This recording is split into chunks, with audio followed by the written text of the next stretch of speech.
I couldn't see him. The hood was over my head. But I could hear. He said, "It's time. It won't hurt." Like he was talking to a neighbor about the weather.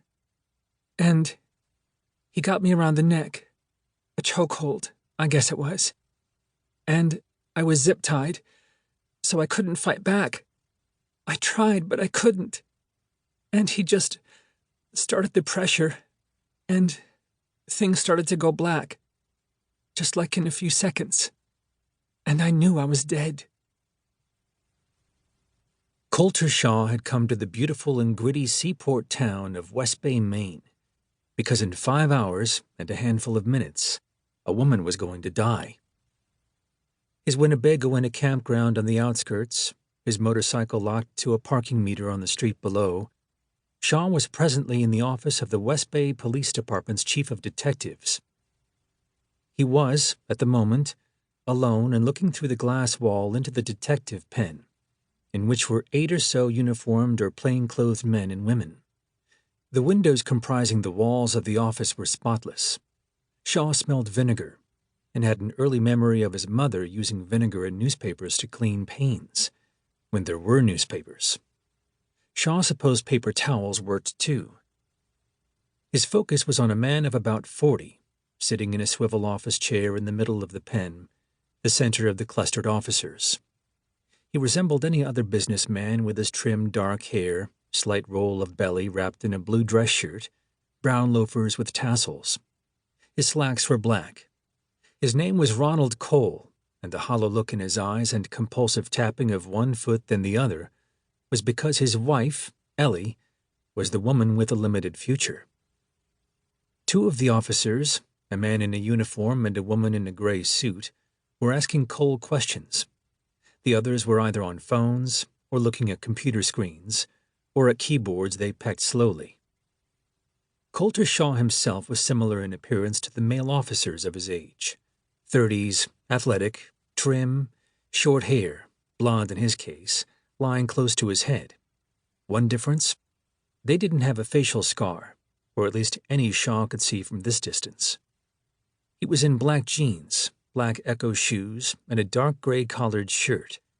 His leather jacket was folded and sitting atop his black motorcycle helmet and backpack, both on the floor beside him. One of the men left the crew around Cole and made his way through the pen to the office where Shaw sat. It was a white man, huge, with a crew cut. Shaw would have placed a sizable bet that his younger days, he was late 40s now, involved football. His position, tackle, of course.